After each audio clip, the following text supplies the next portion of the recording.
राधे मेरी स्वामिनी, मैं राधे को दास। राधे मेरी स्वामिनी, मैं राधे को दास। जन्म जन्म मोह दीजियो, श्री वृंदावन वास। श्री वृंदावन वास। राधा तू बड़ भागिनी, कौन तपस्या कीन। तीनों लोक के नाथ है, सो तेरो आधीन। सो तेरो आधीन। जय राधा माधव कुंज बिहारी। जय राधा माधव कुंज बिहारी। जय राधा माधव कुंज बिहारी। जय राधा माधव कुंज बिहारी। गोपी जन वल्लभ गिरिवर धारी। गोपी जन वल्लभ गिरिवर धारी। यशोदानंदन ब्रज जन रंजन। यशोदानंदन व्रज जन रंजन। यशोदानंदन ब्रज जन रंजन। यशोदानंदन व्रज जन रंजन। यशोदानंदन ब्रज जन रंजन। यशोदानंदन व्रज जन रंजन। यमुना तीर वनचारी। यमुना तीर वनचारी। जय राधा माधव कुंज बिहारी। जय राधा माधव कुंज बिहारी। जय राधा माधव कुंज बिहारी। जय राधा माधव कुंज बिहारी। हरे कृष्णा हरे कृष्णा कृष्णा कृष्णा हरे हरे। हरे राम हरे राम राम राम हरे हरे। हरे कृष्णा हरे कृष्णा कृष्णा कृष्णा हरे हरे। हरे राम हरे Ram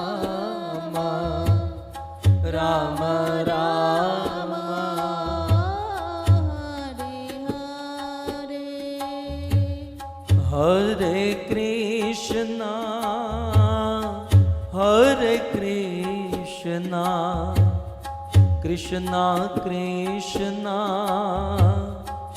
Hare Hare, Hare Rama, Hare Rama, Rama Rama,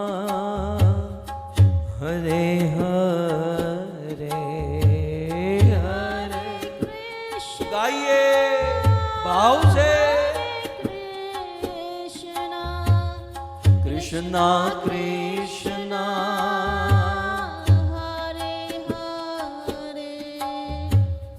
हरे राम हरे राम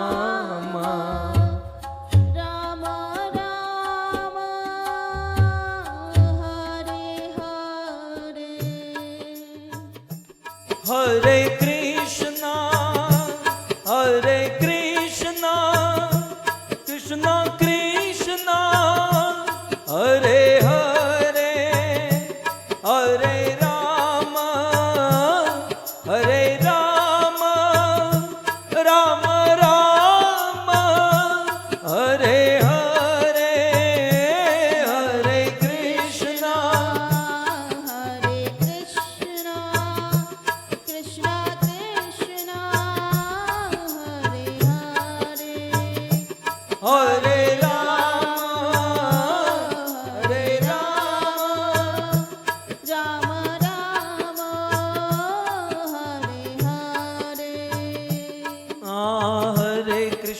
हरे कृष्णा कृष्णा कृष्णा हरे हरे हरे राम राम राम हरे हरे कृष्णा कृष्णा जय हो। हरे हरे हरे राम राम राम ये बोलो हरे कृष्णा कृष्णा कृष्णा हरे हरे हरे राम राम राम हरे हरे कृष्णा कृष्णा कृष्णा हरे हरे हरे राम राम हरे हाँ हरे राधा गोविंद राधा गोविंद राधा गोविंद राधे राधा गोविंद जय श्री श्री राधा गोविंद राधा गोविंद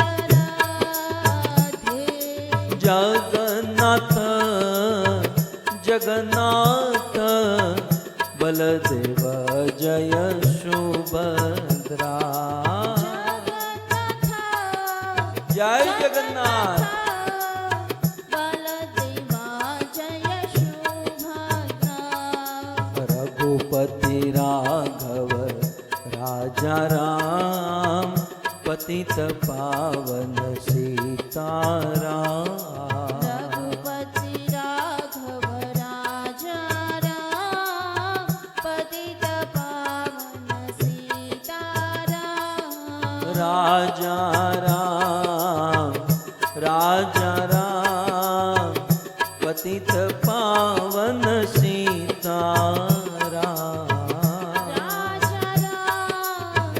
राजा राम पतित पावन सीताराम बोलो रघुपति राघव राजा राम पतित पावन सीताराम रघुपति राघव जय हो। राजा राम पतित पावन सीताराम हाँ गौर निताय जय गौर निताय जय गौर निताय गौरानिताय जय गौरानिताय जय श्री श्री गौर निताय जय गौरानिताय आहा प्रभुपाद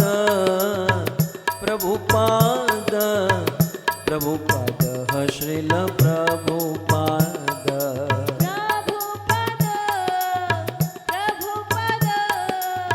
प्रभुपद श्रील प्रभुपद जय प्रभुपाद प्रभुपाद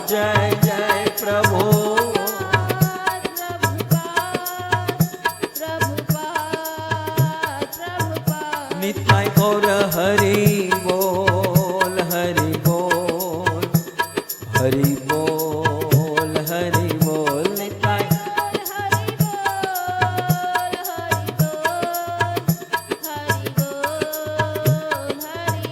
યુગ ધર્મ હરિનામ સંકીર્તન કી કૃષ્ણચંદ્ર ભગવાન કી જગત ગુરુ શ્રી પ્રભુપાદ કી નિતાય ગૌર પ્રેમાનંદે જય જય શ્રી રાધે જય જય શ્રી રાધે જય જય શ્રી રાધે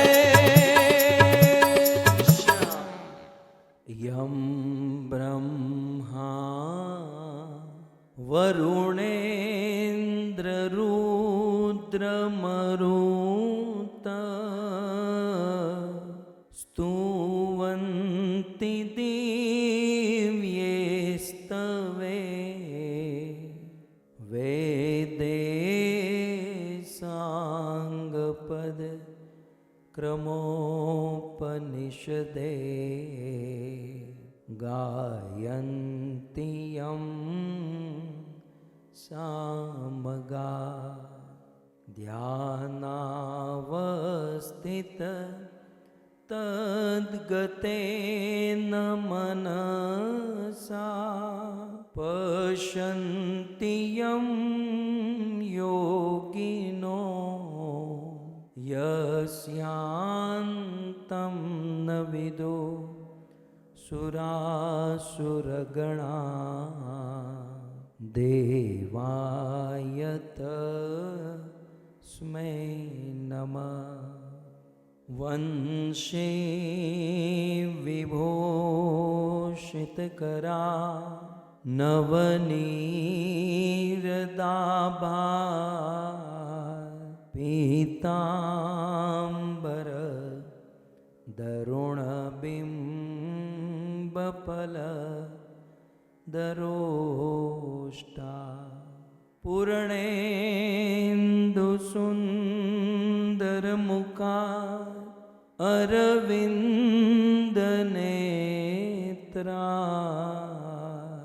કૃષ્ણાત પરમ કિમપી તત્વઅહં ન જાને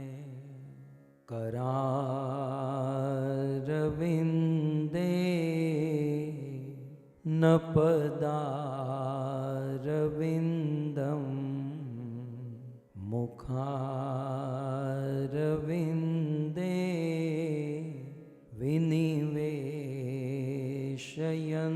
विनिवेशयन्तं वटस्य पत्रस्य पुटे शयानं बालं मुकुन्दं मनसा स्मरामि ॐ नमो भगवते वासुदेवाय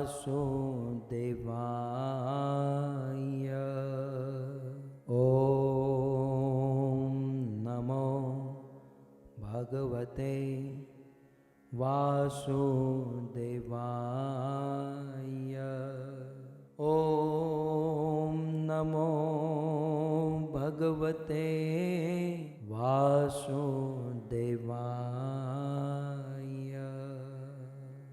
जय जय श्री राधारमण जय जय नवल किशोर जय गोपी चित चोर प्रभु जय जय माखन चोर जय जय माखन चोर। श्री कृष्णचंद्र भगवान की, जगत गुरु श्रील प्रभुपाद की।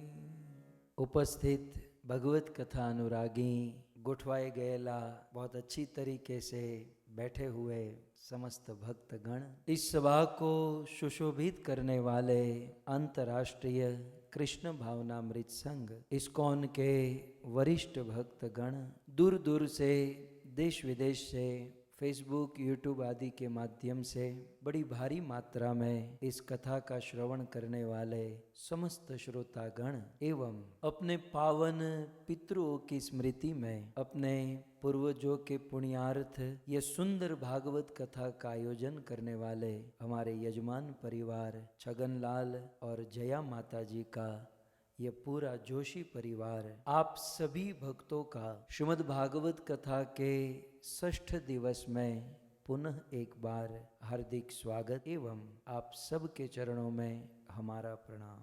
राधे श्याम। परम सौभाग्य है गीता जयंती के इस पावन पर्व पर मार्गशीर्ष मास के इस पवित्र उत्सव में श्रीमद् भगवद गीता का आश्रय लेकर भागवत कथा का हम सब श्रवण कर रहे हैं। भूमिका आप सब जानते हैं, कुल मिलाकर 249 संबोधन श्रीमद् भगवत गीता में है, 76 संबोधन भगवान कृष्ण के लिए, 162 संबोधन अर्जुन के लिए। कुछ विशेष परिस्थिति में विशेष उद्देश्य से अर्जुन के कुछ विशेष गुण को प्रस्तुत करते हुए स्वयं भगवान योग योगेश्वर कृष्ण ने अर्जुन के कुछ नाम भगवत गीता में रखे हैं। गत सत्र तक हम अर्जुन के 14 नाम पर चर्चा किए। आइए, अर्जुन का 15वां नाम है, वो है भारत।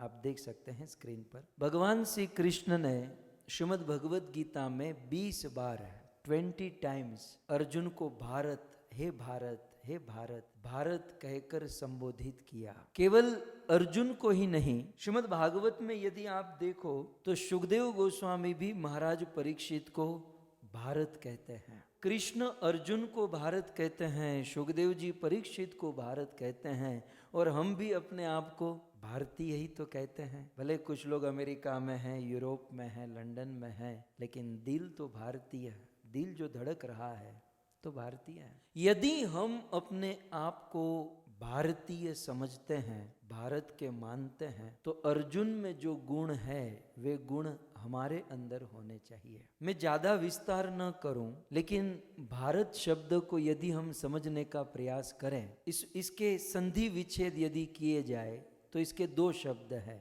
भा और रत। भारत, भा प्लस रत होता है भारत। भा का अर्थ होता है भास्कर।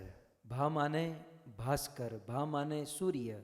हमारे वेदों में, हमारे शास्त्रों में सूर्य की उपमा, भास्कर की उपमा ज्ञान के साथ दी गई है। सूर्य से, भास्कर से प्रकाश प्रकट होता है, और हमारे वेदों में प्रकाश को ज्ञान कहते हैं या ज्ञान को प्रकाश कहते हैं, और अज्ञान को अंधकार कहते हैं। इसलिए हम बोलते हैं ना, ओम अज्ञानतिमिरांधस्य। श्रुति में क्या लिखा?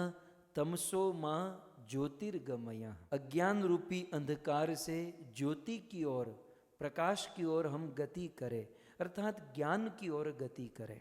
कुल मिलाकर ये जो भारत शब्द है, भारत शब्द में भा माने भास्कर, भा माने सूर्य, भा माने प्रकाश, भा माने ज्ञान, और फिर दूसरा है रत। रत माने टू एंगेज, रत माने बिजी रहना, हम कहते हैं ना रत रहना।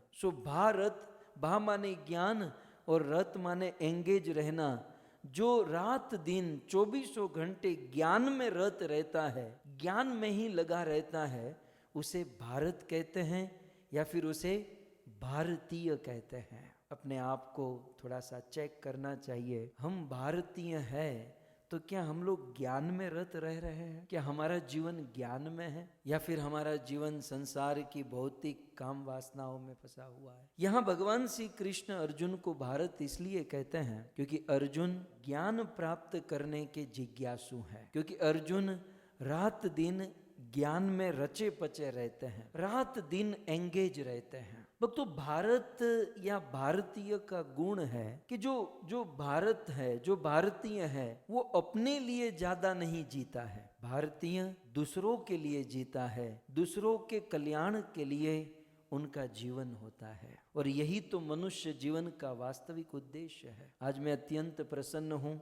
मैं भारत के ऊपर कह रहा हूं कि हम सब भारतीय हैं, हमारे अंदर ज्ञान की ज्वाला, ज्ञान की ज्योति होनी चाहिए। सो कृष्ण ने अर्जुन को 20 बार श्रीमद् भगवद गीता में यह भारत संबोधन दिया। आइए, अर्जुन का 16वां नाम है पुरुष व्याघ्र। श्रीमद् भगवद गीता में एक बार 18वें अध्याय के 4थे श्लोक में कृष्ण अर्जुन को पुरुष व्याघ्र कहते हैं। पुरुष व्याघ्र माने पुरुषों में सिंह के समान तेजस्वी हैं। वनराज केसरी सिंह गर्जना करे तो पूरा वन कांप जाए, ठीक उसी प्रकार अर्जुन की गर्जना से, अर्जुन के तेज से उनके प्रतिपक्षी कांप जाते थे। इसलिए भगवत गीता में कृष्ण ने अर्जुन को पुरुष व्याघ्र कहा। अर्जुन की तेजस्विता, अर्जुन का पराक्रम के पीछे अनेकों वस्तु का हाथ है, लेकिन एक महत्वपूर्ण वस्तु है, वह है अर्जुन का धनुष गांडीर्व। देखिए,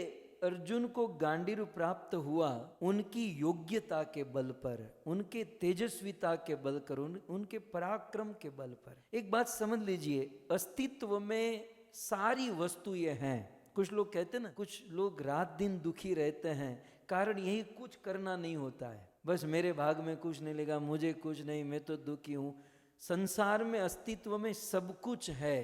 योग्यता प्राप्त करो, जीवन में पात्रता लाओ, देने वाले बैठे हैं, भगवान बैठे हैं, प्रकृति बैठी है, और ये प्रकृति चाहती है कि हमें उपलब्धि, हमें कुछ प्रदान करे, लेकिन उस वस्तु को प्राप्त करने की योग्यता तो होनी चाहिए। बहुत विशाल, इस संसार के 3 धनुष विश्वविख्यात हुए, शिव जी का पिनाक, भगवान विष्णु का सारंग और अर्जुन का गांडीर्व। आप जानते हैं अर्जुन को ये गांडीर्व कैसे प्राप्त हुआ, और गांडीर्व प्राप्त करके पुरुष व्याघ्र अर्जुन कैसे कहलाए? तो महाभारत में बड़े विस्तार से कथा है, मैं आपको संक्षिप्त में स्मरण कराऊं। एक समय की बात, कृष्ण और अर्जुन दोनों विचरण कर रहे थे, और उन दिनों ग्रीष्म ऋतु, गर्मी की सीजन थी, समर वेकेशन था। सो कृष्ण और अर्जुन ने चर्चा की कि भाई यहाँ पर गर्मी बहुत है, तो क्या करें? बोले कुछ महीने, 2 महीने के लिए हम कैंप करते हैं, समर कैंप होते हैं ना। ये शुरुआत कृष्ण और अर्जुन ने की थी, फिर वहां से सब लोग इसे फॉलो करते रहे। तो कृष्ण और अर्जुन, ये महाभारत की एज इट इज बात कर रहा हूं, ये कोई मनमानी बात नहीं है। महाभारत में लिखा है,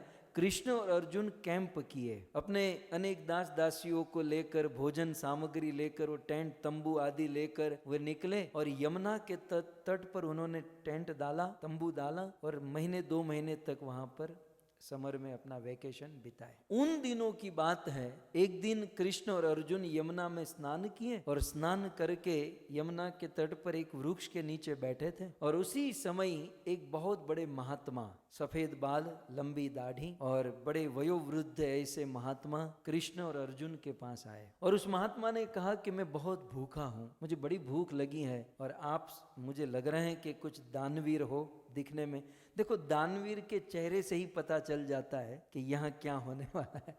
सो आप दिखने में ही दानवीर हो, आपकी मस्तक की रेखा ही बताती है। मुझे भोजन कराइए, मेरी भूख जो है मुझे तृप्त कीजिए। अर्जुन ने कहा कि महात्मा जी कोई बात नहीं, हमारा तंबू यहाँ बाजू में लगा, आप आइए, हम आपको पेट भर के आप जो चाहते हो भोजन कराएंगे।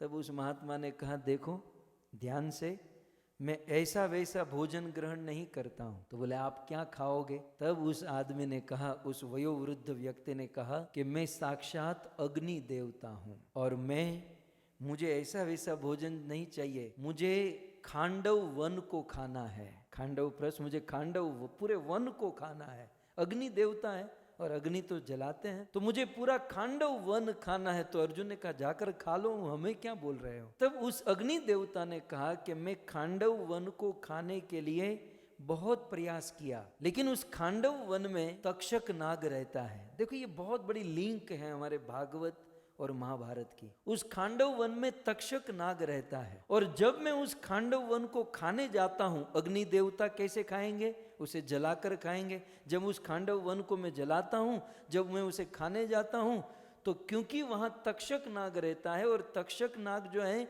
इंद्र का मित्र है, इंद्र का बेस्ट फ्रेंड है तक्षक नाग। और जब मैं खांडव वन को खाने के लिए जलाता हूं, तो इंद्र प्रकट होकर वर्षा करते हैं, और इंद्र की वर्षा से आग बुझ जाती है, और मेरी भूख अधूरी रह जाती है। ये ऐसे ही हुआ जैसे हम लोग भोजन करते हैं और भोजन करते समय किसी के घर पर मेहमान बनकर जाते हैं, भूख तो बहुत होती है, शर्म के मारे बोल भी नहीं पाते, और जिनके घर पर भोजन करने जाते हैं बेचारे इतने भावुक हो जाते हैं तो खीर और रसगुल्ला गुलाब जामुन जो बनाया है वो उसे भूल जाते हैं। हमें दूर से दिखाई देता है कि उसमें कुछ होगा, लेकिन अब हम तो शर्म के मारे बोल भी नहीं पाते, और फिर वो पानी दे देते, पानी पीकर खड़े होते हैं, फिर कहते हैं हम तो खीर भूल गए, देवता हमें तो पहले से ही पता था कि वहाँ खीर थी, लेकिन हम कैसे बताते। तो ऐसा होता है, जल पीने के बाद क्या खाएंगे। वैसे इंद्र देवता वर्षा कर दिए, अग्नि देवता खांडव वन को पूरा खा नहीं पाए। सो कई बार अग्नि देवता ने प्रयास किया परंतु खांडव वन खाना नहीं बना।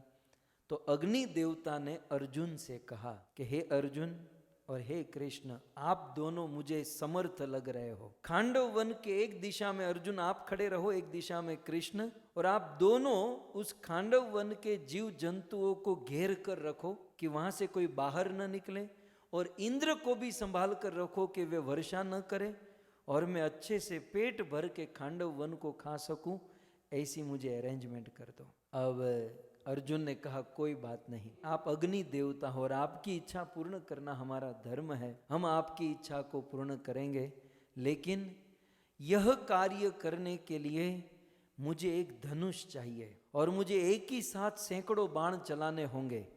वहाँ पूरे वन के पशुओं को रोकने के लिए, देवराज इंद्र की वर्षा को रोकने के लिए मुझे अनेकों बाण चलाने होंगे। अग्नि देवता, मैं बाण चलाना तो जानता हूँ, मेरे अंदर एक्सपर्टाइज तो है कि मैं तेज गति से बाण चलाऊं, लेकिन मेरे वेग को, मेरी स्पीड को धारण कर सके ऐसा धनुष मेरे पास नहीं है। ये छोटे मोटे धनुष से काम करूंगा तो धनुष टूट जाएंगे, काम पूरा नहीं हो पाएगा। तब अग्नि देवता ने कहा कि आप चिंता मत करो, मैं आपको धनुष ला कर दूंगा। अग्नि देवता तुरंत, महाभारत में वर्णन है, अग्नि देवता तुरंत पाताल में गए, वरुण लोक में जाकर वे बहुत बड़ा विशाल धनुष लेकर आए। ऐसा वर्णन है, गंधर्व किन्नर देवता चारण विद्याधर यक्ष जिस धनुष की पूजा करते थे, ऐसा विशाल गांडीव धनुष अग्नि देवता पाताल से लेकर आए और अर्जुन को प्रदान किए। और साथ ही साथ उन्होंने बहुत सुंदर रथ लेकर आए। अर्जुन के रथ का नाम जानते हैं क्या है? कपिध्वज। उसी समय अग्नि देवता कपिध्वज नामक रथ को लेकर आए, अर्जुन को प्रदान किए। ऐसा वर्णन है कि यह रथ जब चलता था तो रथ चलने की धर धर धर धर धर धर आवाज आती थी। इस रथ चलने के आवाज से ही शत्रुओं के हृदय कांप जाते थे। सो कपिध्वज रथ मिला और गांडीव धनुष प्राप्त हुआ। और बहुत सुंदर महाभारत में वर्णन है कि गांडीव लेकर अर्जुन वहां पर खड़े रहे, अग्नि देवता खांडव वन को खाने लगे। और उस समय तक्षक नाग वहां नहीं था, तक्षक नाग अपनी मौसी के घर पर गया था, ऐसा वर्णन महाभारत में। और इसीलिए परीक्षित को वो श्राप में उनका नाम आया। खैर, सो इंद्र देवता वर्षा करने हेतु आए, लेकिन अर्जुन इंद्र देवता के साथ युद्ध किए और सारे पशु पक्षियों को वहां पर रोक कर रखे और अग्नि देवता प्रसन्न हुए। और फिर यही गांडीव और यही रथ अर्जुन महाभारत के युद्ध में इसे इस्तेमाल किए। महाभारत युद्ध में भगवान श्री कृष्ण ने जो शंख बजाया, पांचजन्य शंख, उस शंख को आप देखना चाहते हैं? मेरे पास वो शंख आया है, आप देख सकते हैं। ये है भगवान श्री कृष्ण का पांचजन्य शंख। ये आज आदमी हमारी साइज से भी बड़ा है, अर्थात उन दिनों भगवान के हाइट बॉडी जो है, उन दिनों भगवान किस प्रकार से ये शंख को उठाए होंगे और कैसे बजाए होंगे। तो साक्षात 5000 वर्ष पूर्व भगवान श्री कृष्ण का पांचजन्य नामक शंख, ये दुर्लभ दर्शन है। आप सब इस दर्शन को कर सकते हैं। आज विशेष दिन है, इस शंख को महामंत्र के साथ हम बिरदाएंगे। हरे कृष्णा कृष्णा कृष्णा हरे हरे, हरे राम राम राम हरे हरे। सो इस प्रकार से अर्जुन पुरुष व्याघ्र, पुरुषों में सिंह के समान थे। श्रीमद् भगवद गीता में भगवान श्री कृष्ण ने अर्जुन को 17वां संबोधन दिया, अर्जुन। ये अर्जुन भी इनका एक नाम है। अर्जुन शब्द का अर्थ क्या होता है? अर्जुन माने आत्म संयमी, अर्जुन माने आत्म संयमी, या अर्जुन का दूसरा अर्थ है शुद्ध अंतःकरण वाले। वास्तव में अर्जुन वीर थे, शक्तिमान थे, प्रभावशाली थे, प्रतापी थे, लेकिन साथ ही साथ अर्जुन का मन भी कंट्रोल्ड था। अर्जुन बड़े आत्म संयमी थे। बहुत सुंदर कथा आती है कि अर्जुन जब स्वर्ग में गए, देवराज इंद्र के वहां वे विद्या प्राप्त कर रहे थे, तो एक दिन रात के समय अर्जुन के पास स्वर्ग की अप्सरा उर्वशी आई और उर्वशी ने कहा कि आप मेरे साथ विवाह करो। उर्वशी ने अनेक को ऐसे वचन कहे कि अर्जुन उनसे विवाह करें, लेकिन अर्जुन ने अपने कान बंद कर लिए और अर्जुन ने संबोधन देते हुए कहा कि माँ, आपसे विवाह करने की बात तो दूर रही, आपसे विवाह करने का सोचना भी मेरे लिए महापाप है। तब उस स्वर्ग की अप्सरा उर्वशी ने कहा कि तो तब जब हम नृत्य कर रहे थे तो आप हमारी ओर क्यों देख रहे थे? तब अर्जुन ने कहा कि मैं आपकी ओर इसलिए देख रहा था क्योंकि मैं ये सोच रहा था कि हमारे पूर्वज, हमारा पुरुवंश जो है वो आपसे प्रारंभ हुआ। महाराज पुरुरवा की पत्नी थी उर्वशी, और वहां से ये पुरुवंश, कुरुवंश आदि आगे बढ़ा था। मैं तो आपको माँ की दृष्टि से देख रहा था, मैं तो प्रणम्य बुद्धि से आपको देख रहा था। उर्वशी ने कहा नहीं, विवाह करना होगा। अर्जुन ने मना किया। उर्वशी ने श्राप दे दिया कि मैं आपको श्राप दूंगी, विवाह नहीं करोगे तो आप स्त्री बन जाओगे। अर्जुन ने कहा मंजूर है, लेकिन ऐसा जघन्य पाप मैं कभी नहीं करूंगा। इस प्रकार अर्जुन ने स्त्री बनना स्वीकार कर लिया।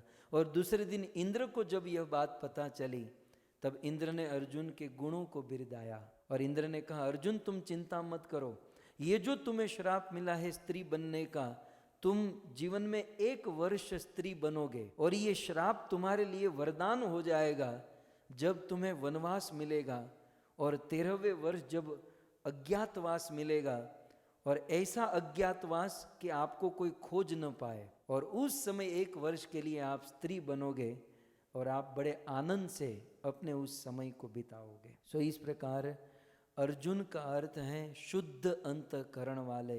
अर्जुन माने आत्म संयमी। भक्तों, इन दिनों में, इस कलयुग में आत्म संयमी बनना बड़ा कठिन हो रहा है, क्योंकि सोशल मीडिया के द्वारा अनेकों प्रकार से आज के बच्चों के आंखों में, कानों में काम वासना प्रकट हो ऐसे दृश्य भरे जा रहे हैं, और यही मनुष्य जीवन के पतन के कारण बनते हैं। कई बार हम लोग पैसे खर्च करके घर पर टीवी बसाते हैं, इंटरनेट, वाईफाई आदि लाते हैं, परंतु पैसे खर्च करके बच्चों को बिगाड़ने का काम हमसे होता है। श्रीमद् भागवत में कथा आती है, अजामिल ब्राह्मण था। अजामिल में बहुत गुण थे, पिता का आज्ञाकारी पुत्र था, अपने पिता को पूछे बिना पानी भी नहीं पीता था, और पिता कुछ आज्ञा दे उसके पहले उनकी इच्छा को पूर्ण करता था। लेकिन वह अजामिल अपने जीवन में एक कामुक दृश्य देख लिया, पूरा जीवन परिवर्तन हो गया, और वही अजामिल दुनिया का सबसे बड़ा पापी बन गया। शुद्ध अंतःकरण की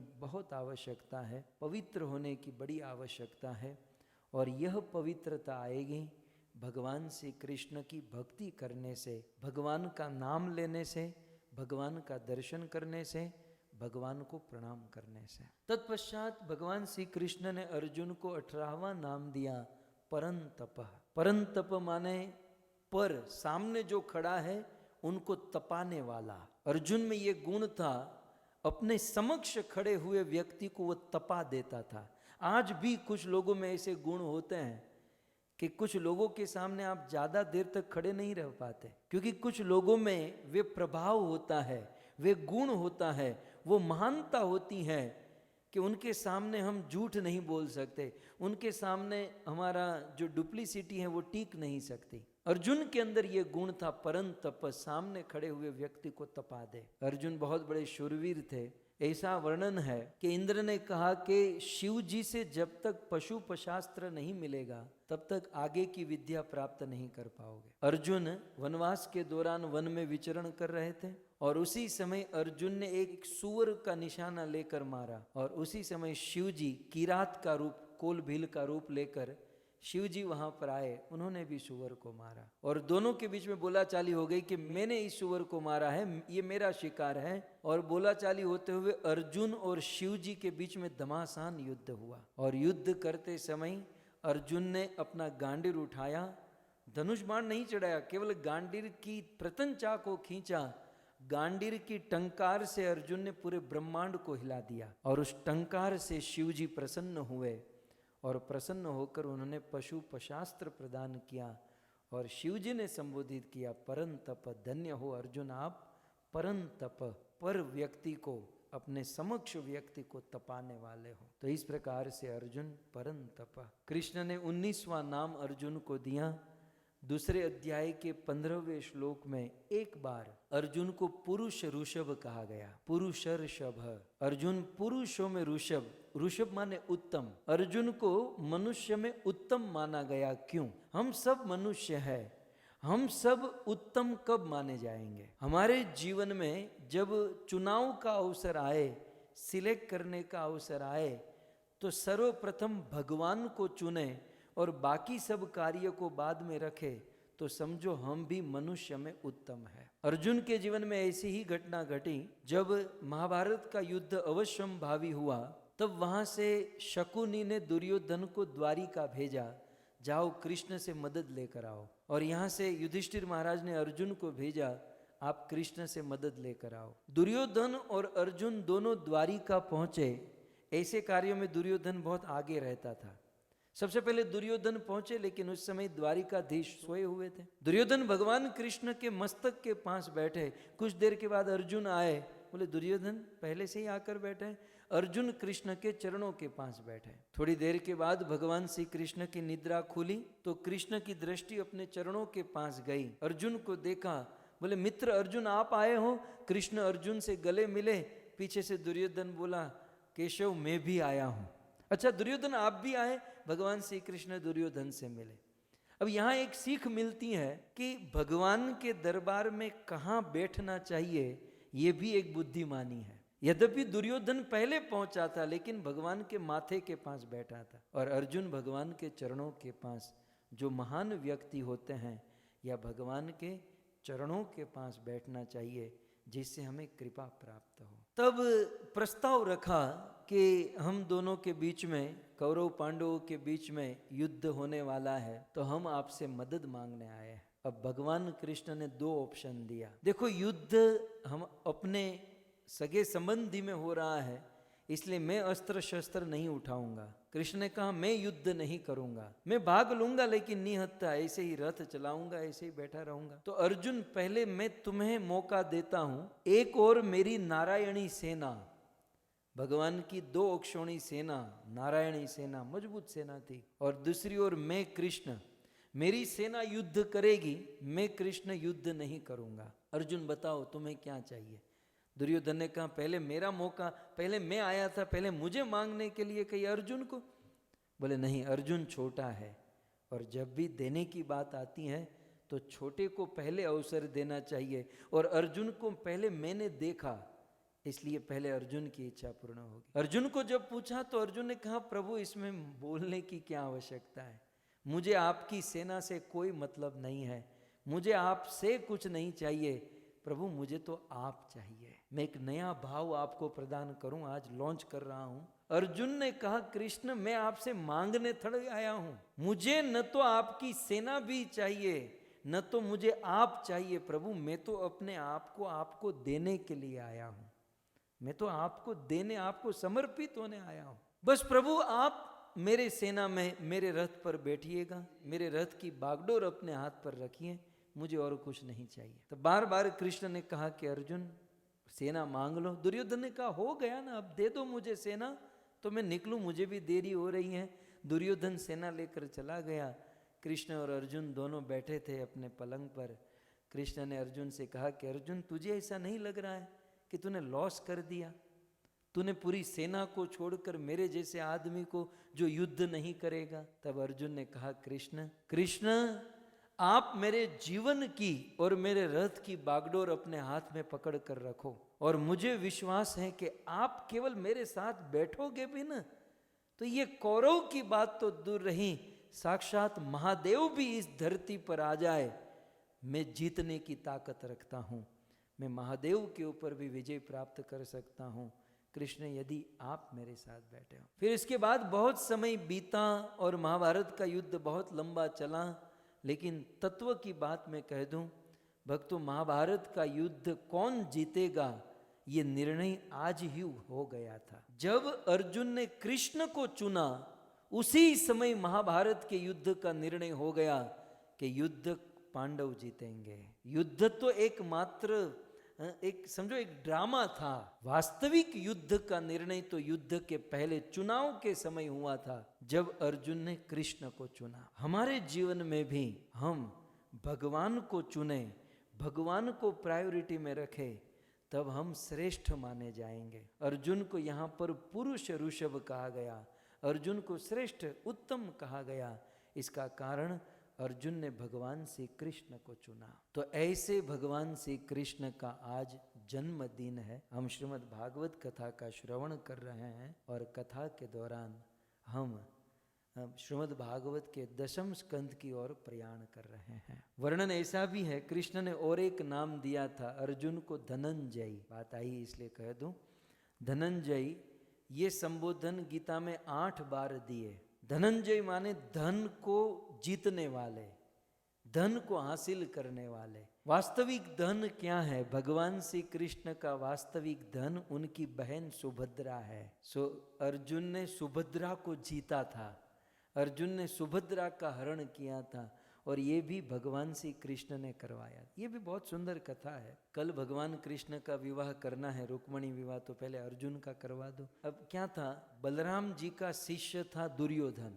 सो बलराम जी को अपने शिष्य दुर्योधन के प्रति बड़ा सॉफ्ट कॉर्नर था। बलराम जी ने सोच लिया था कि मैं मेरी बहन सुभद्रा का विवाह दुर्योधन के साथ कराऊंगा, और दुर्योधन भी बलराम के सामने बड़ी नाटक करता होगा कि गुरुजी ये वो। सो बलराम जी के ने प्राय निश्चय कर लिया था कि बहन सुभद्रा का विवाह दुर्योधन के साथ कराऊं, लेकिन सुभद्रा नहीं चाहती थी कि मेरा विवाह दुर्योधन के साथ हो, और भगवान श्री कृष्ण तो कतः नहीं चाहते थे, क्योंकि कृष्ण जानते थे उसे मैं ही मरवाने वाला हूं। सो कृष्ण ने अर्जुन को आगे किया, अर्जुन और सुभद्रा के बीच में प्रेम उत्पन्न हुआ, और भगवान श्री कृष्ण ने ही अर्जुन को प्लान दिया कि सुभद्रा का अपहरण किस प्रकार से, कैसी परिस्थिति, कब, कहाँ, कैसे करना है, और अर्जुन अपनी वीरता से सुभद्रा का अपहरण किए। सो धनंजय, भगवान श्री कृष्ण की धन रूपी लक्ष्मी समान बहन सुभद्रा को जय प्राप्त किए, विजय प्राप्त किए,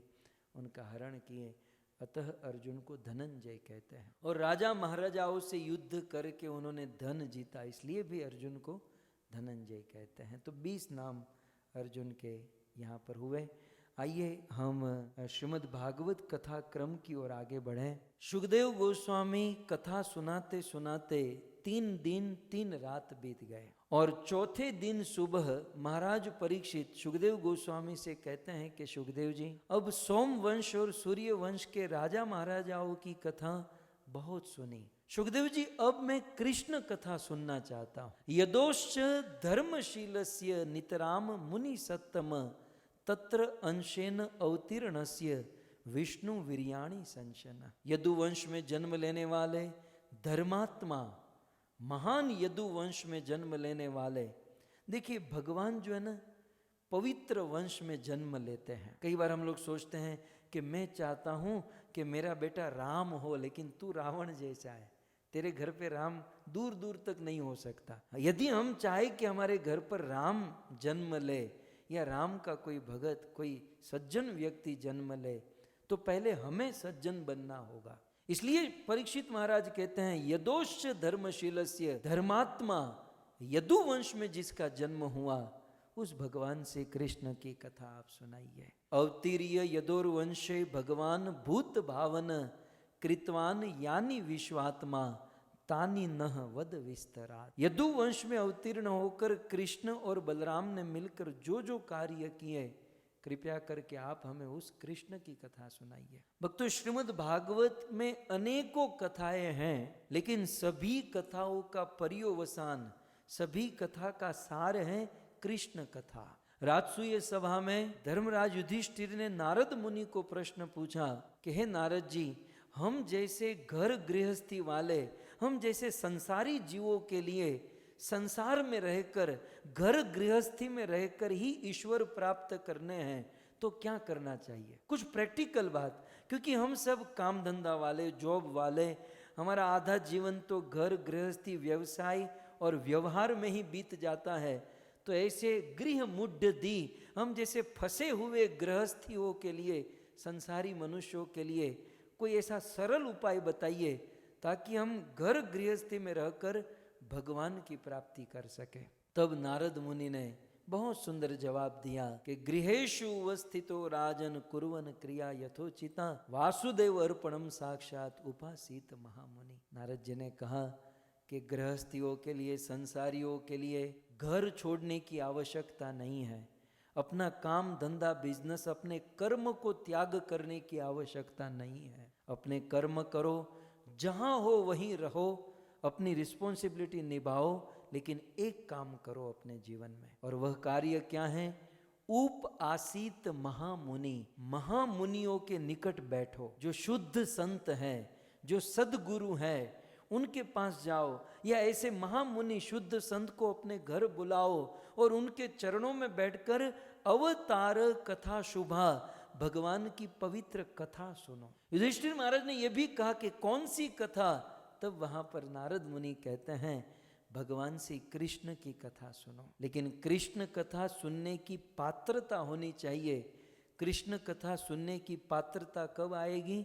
जब भागवत के पूर्व 9 स्कंध सुनेंगे, और 9 स्कंध सुनने से कृष्ण कथा सुनने की पात्रता आती है, और फिर कृष्ण जन्म और कृष्ण के कर्म की कथा। जब तक हृदय शुद्ध पवित्र न हो, और यदि हम कृष्ण की गूढ़ कथा सुनेंगे तो हम संशय कर बैठेंगे और भगवान के प्रति अपराध या दोष दृष्टि कर बैठेंगे। इसलिए सुखदेव जी ने महाराज परीक्षित को 3 दिन 3 रात तक अनेकों सिद्धांत, अनेकों फिलोसॉफी, अनेकों तत्व और अनेक राजा महाराजाओं की कथा सुनाई। लेकिन अब महाराज परीक्षित कहते हैं कि हे सुखदेव जी, मुझे कृष्ण कथा सुनाइए। क्यों कृष्ण कथा? क्यों? परीक्षित महाराज कृष्ण कथा की महिमा बताते हुए कहते हैं कि निवृत्त तरशे उपगीय मानाद भव औषधाछोत्र मनोभिरामात क उत्तम श्लोक गुणानुवादात पुमान विरजित विना पशुघ्नात। सुखदेव जी क्या कहूं, ये कृष्ण कथा जो है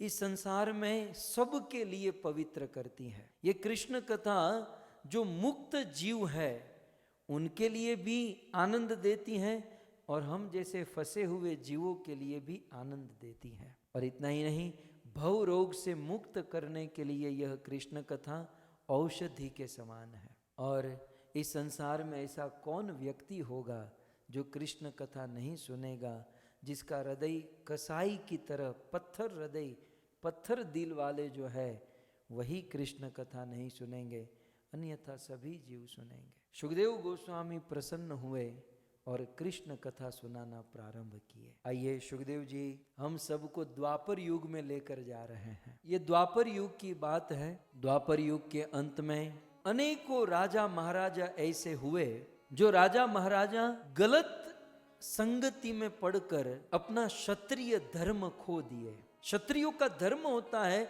समाज की रक्षा करना, साधु संतों की रक्षा करना, गौ रक्षा करना, ये क्षत्रियों का धर्म है। लेकिन सुखदेव जी कहते हैं परीक्षित, बड़े दुख की बात है, द्वापर के अंत में भूमि द्रुप्त नृप व्याज दैत्यानीक शतायुते आक्रांत भूरी भारेण ब्रह्मांडम शरणम ययो। द्वापर के अंत के क्षत्रिय राजा महाराजाओं ने ऐसे क्रूर कर्म किए, साधुओं की साधना बंद करवाई, ऋषि मुनियों की अग्नि बंद करवाई, भक्तों की भक्ति बंद करवाई, जीव हिंसा करने लगे, गौ हिंसा करने लगे, अनेकों प्रकार का आतंक मचा दिए। वर्णन तो ऐसा आता है, जो भजन करते हैं, भक्ति करते हैं, ऐसे ऋषि मुनियों से टैक्स लेने लगे, और यदि धन न हो तो उनका खून चूसने लगे, उन खून लेने लगे। और जो पाप करते हैं ऐसे पापी जीवों को गवर्नमेंट सब्सिडी देते ना, ऐसे पापी जीवों को सब्सिडी देने लगे कि आपके लिए मुफ्त में रहना, मुफ्त में खाना पीना, ऐसी परिस्थिति। गोस्वामी तुलसीदास जी रामायण में लिखते हैं कि यूं तो इस धरती पर अनेकों प्रकार का भार है। इस धरती पर बड़े बड़े पर्वत हैं, इस धरती पर बड़े बड़े वृक्ष हैं, पेड़ पौधे, बड़ी बड़ी बिल्डिंगें हैं, लेकिन धरती माता को इनका भार नहीं लगता।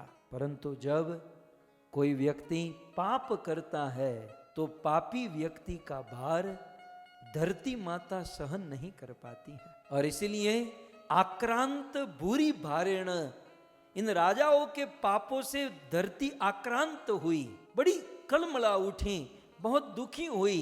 और मां धरती अपने दुख को दूर करने के लिए ब्रह्मांडम शरणम ययो, ब्रह्मा जी के शरणों में गई। ब्रह्मा जी इस सृष्टि के वरिष्ठ देवता हैं, सबसे बुजुर्ग हैं, और प्रायः लोग अपना दुख दूर करने हेतु देवता ब्रह्मा के पास जाते हैं। देवी पृथ्वी ब्रह्मा के पास गई, और कैसे गई तो कहते गौ भूतवा, पृथ्वी गाय का रूप लेकर गौ भूतवा अश्रुमुखी खिन्ना क्रंदंती करुणम विभो, आंखों में अश्रु की धारा है, गाय का रूप है, क्रंदन करते हुए पृथ्वी ब्रह्मा के पास सुमेरु पर्वत पर वैराज ब्रह्मा के पास गई, अपना दुख निवेदन किया। और वहां लिखा है ब्रह्मा तत् उपधारियाथ, ब्रह्मा जी ने पृथ्वी के दुख को ध्यान से सुना।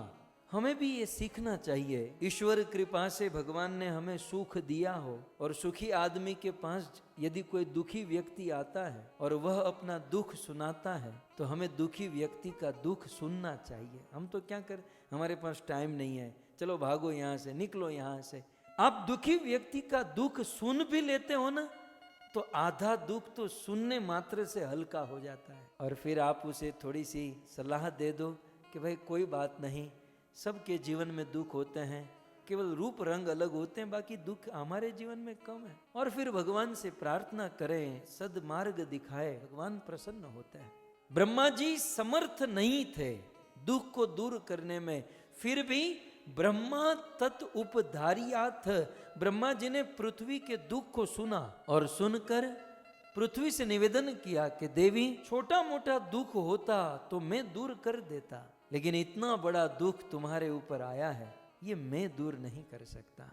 लेकिन देवी तुम चिंता मत करो, मैं तुम्हें भगवान के पास लेकर जाऊंगा, मैं स्वयं तुम्हारे लिए प्रार्थना रिक्वेस्ट करूंगा और निश्चित भगवान तुम्हारा दुख दूर करेंगे। सुखदेव जी कहते हैं उस समय ब्रह्मा जी ने सभी देवी देवताओं को बुलाया और स्पेशली शिव जी और नारद मुनि को बुलाया, और इन सभी देवी देवताओं को लेकर जगाम त्रिनयन, शिव जी, नारद, पृथ्वी, ब्रह्मा, ये सब लोग क्षीर सागर के तट पर भगवान विष्णु को प्रकट करने हेतु पहुंच गए। अब प्रश्न हो सकता है कि भाई शिव जी को क्यों बुलाया? सुखदेव गोस्वामी कहते हैं कि ब्रह्मा जी भगवान को प्रकट करना चाहते थे, और जब तक हम कीर्तन नहीं करेंगे तब तक भगवान प्रकट नहीं होंगे। और कीर्तन में भी जब तक नृत्य नहीं करते, जब तक हम नाचते नहीं है ना, तब तक कीर्तन पूर्ण नहीं माना जाता। कथा के बाद सुंदर कीर्तन होता है तो प्रायः मैं देखता हूँ सभी भक्त नाचते हैं। एक दो लोग हैं जो दीवार के सहारे खड़े रहकर मुंह बिगाड़ते हैं, कब बंद होगा, कब बंद होगा। लेकिन कीर्तन कंप्लीट कब माना जाएगा? जब उसमें हम नाचेंगे। और इसीलिए शिव जी को साथ लेकर गए। शिव जी नाचने में नटराज है। सुंदर क्षीर सागर के तट पर कीर्तन हुआ, सुंदर नृत्य हुआ, पुरुष सूक्त नामक स्तुति हुई, और इस कीर्तन से भगवान विष्णु प्रकट हो गए। सुखदेव जी कहते हैं भगवान की वाणी प्रकट हुई। वो वाणी कैसी थी? गिरम समाधो गगने समीरिता, गगन को गुंजाने वाली यह वाणी भगवान की प्रकट हुई। और भगवान ने कहा कि हे देवताओं, हे ब्रह्मा जी, आप लोग जिस उद्देश्य से यहाँ पर आए हो ये हम पहले से जानते हैं, और आप चिंता मत करो, बहुत जल्द हम इस धरती पर प्रकट होंगे और प्रकट होकर इन दुष्टों का वध करेंगे, पृथ्वी का भार दूर करेंगे, धर्म की स्थापना करेंगे और साधु संतों को आनंद देंगे। इस प्रकार जब भगवान ने कहा तब देवता बड़े दुखी थे। देवताओं ने कहा प्रभु थोड़ा सा क्लियर कीजिए कि आपका जन्म कहाँ होगा, क्योंकि कलयुग में भरोसा नहीं, कोई भी कह सकता है। जो भागवत में लिखा था ना कि मैं जन्म लूंगा तो वो मैं ही हूँ, अहम ब्रह्मास्मि सोहम, सो वो भगवान अहम मैं ही हूँ, शिव हम मैं ही वो शिव हूँ, सो देवताओं ने कहा कि प्रभु आप थोड़ा सा क्लेरिफिकेशन कीजिए, आप कहाँ आओगे? तब भगवान ने कहा वसुदेव गृहे साक्षात भगवान पुरुषः परः, वसुदेव के घर पर हम प्रकट होंगे। भगवान जो हैं वसुदेव के घर पर आएंगे। अतः हे देवताओं, आप अपने अपने अंश से गोप ग्वाल सखा गैया बनकर ब्रज में प्रकट हो जाओ ताकि मुझे लीला करने में सहायता मिले। इस प्रकार भगवान ने कहा, देवताओं ने सुना, ब्रह्मा जी ने पृथ्वी को सांत्वना दी, सारे देवता अपने अपने स्थान पर चले गए और अब धरती पर सारे देवता राह देख रहे हैं कि अब भगवान कब आए कब आए। धरती पर एक बहुत सुंदर उत्सव हुआ। देखिए, भगवान को आने के लिए योग्य माता पिता चाहिए। आजकल लोग कहते हैं ना कि भाई इतना आतंक हो रहा है, इतना कुछ हो रहा है, भगवान क्यों नहीं आ रहे? भगवान को तो आना है, लेकिन कोई अच्छे माता पिता मिलने चाहिए, भजन करने वाले, देव की वसुदेव जैसे, नंद यशोदा जैसे, वो अवश्य आएंगे, लेकिन उनको प्लेटफॉर्म चाहिए, वो भक्त चाहिए।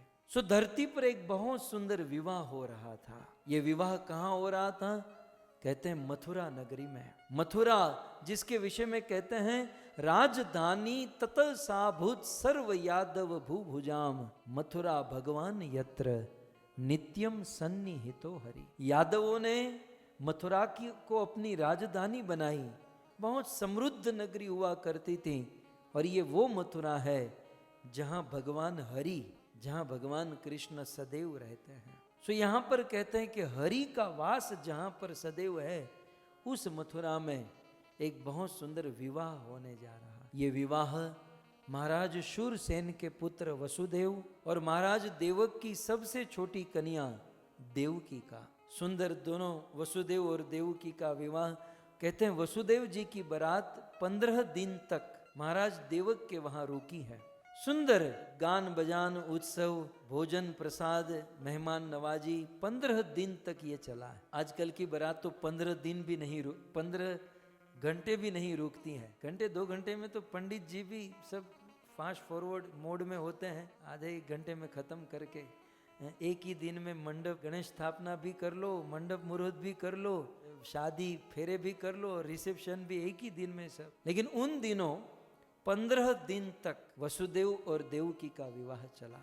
और वर्णन है 15वें दिन जब महाराज देवक अपनी बेटी देवकी का विदा कर रहे थे, तब उन्होंने अपनी बेटी के प्रति बड़ा भाव, बड़ा प्रेम प्रस्तुत किया और अपनी बेटी देवकी को बहुत सुंदर भेंट प्रदान की। 500 चतुर्बरहम गजानाम हेम मालिनम।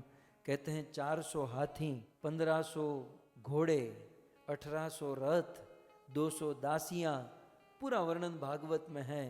ये सब कुछ सोने से मढ़े हुए, सोने के हारों से बने हुए।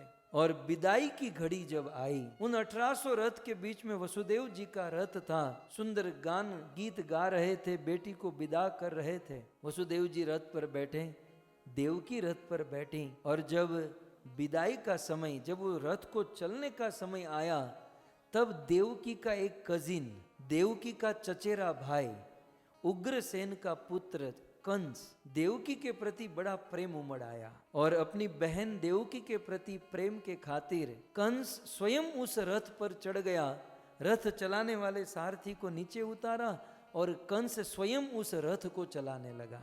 अब देखो, कोई भाई अपनी बहन को इतना भी प्रेम करता है कि बहन विदा हो रही है तो ड्राइवर को उतार कर वो भाई ही गाड़ी चलाने लगे। लेकिन कंस अपनी बहन से बहुत प्रेम करता था। सुखदेव जी कहते हैं प्रेम तो करता था, लेकिन जो दुष्ट होते हैं, जो आसुरी वृत्ति के होते हैं, उनके प्रेम पर कभी भरोसा मत कीजिएगा, क्योंकि अभी एक पल में प्रेम करेगा तो दूसरे पल में उनका कोई ठिकाना नहीं।